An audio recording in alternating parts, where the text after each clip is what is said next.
Nous avons le plaisir de lancer le premier livre d'agroécologie pratique à destination des agriculteurs. C'est un livre qui s'appelle Les plantes hôtes. C'est le premier d'une trilogie. Les deux autres livres sortiront en 2019 sur deux autres thématiques qui sont les pathologies et les insectes. Le but de cet annuaire en agroécologie pratique, c'est d'être un outil efficace au terrain pour les agriculteurs, pour qu'ils sachent reconnaître toute la faune et la flore qui les entourent et de regarder les mauvaises herbes, les herbes de leurs parcelles maraîchères, comme des alliés de leur culture, parce qu'elles vont héberger des insectes prédateurs, nuisibles, qui vont leur permettre d'acquérir une biodiversité et donc un terrain qui va être fertile et sain pour conduire leur culture, légumes et fruits.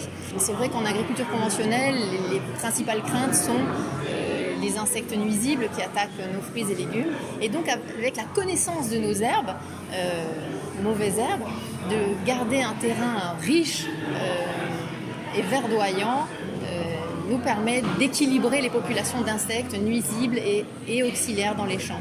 Et ainsi de lutter contre trop d'insectes nuisibles et avoir une répartition des populations équilibrée. En fait, ce livre rentre dans un projet global. Et le projet global, c'est d'aider l'île Maurice à vivre sa reconversion en agriculture biologique. Pour cela, nous avons besoin d'outils que les agriculteurs doivent avoir à disposition.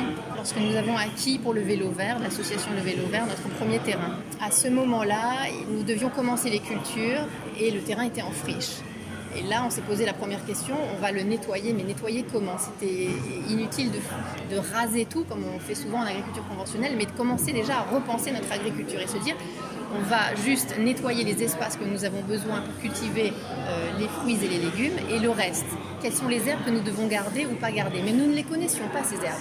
Donc du coup, on s'est adressé à l'herbarium, de Mauritius Herbarium, qui se trouve près du MSIRI à Réduit, qui est une institution qui est une bibliothèque de plantes avec une collection de plus de 300 ans. Et donc, avec l'aide de leur équipe, Claudia Beider, au guidon de cette institution, le Mauritius Herbarium, nous a permis de commencer à collecter toutes les plantes qui étaient dans notre champ pour savoir est-ce qu'on la garde ou on ne la garde pas et pourquoi. Le pourquoi est venu beaucoup plus tard, c'est-à-dire est-ce que c'est une plante qui va être bénéfique parce qu'elle a une relation avec l'insecte et permet d'équilibrer des populations d'insectes. Ça, nous avons eu cette expertise grâce à la venue d'experts de l'île de la Réunion que nous avons fait venir à partir de l'année 2016 à travers un programme que l'on appelle Amberois, expansion maraîchage biologique, avec expertise régionale océan Indien. C'est un très long nom, mais qui dit tout, qui dit qu'on va chercher l'expertise dans l'île d'à côté. Pourquoi ? Parce qu'ils ont cette connaissance que nous n'avons pas ou que nous avons un peu oubliée dans un climat et un type de sol assez similaire avec l'île Maurice. Et donc leur agriculture biologique est assez expérimentée et nous en bénéficions tous les 2 mois grâce à la venue de ces experts que nous faisons venir dans ce programme Amberois. Et donc avec eux, on apprend énormément au niveau de l'enrichissement des sols et de la gestion des populations d'insectes. Donc, comme on a collecté 1250 plantes, on s'est dit lesquelles allons-nous choisir. Et ce que nous avons fait, comme nous avons collecté ces plantes sur une dizaine de parcelles à 3 mois d'intervalle durant 18 mois, donc c'était beaucoup de collectes. Nous avons répertorié, fait un recensement de toutes ces plantes sur toutes les parcelles et on a choisi les 45 qui revenaient le plus souvent.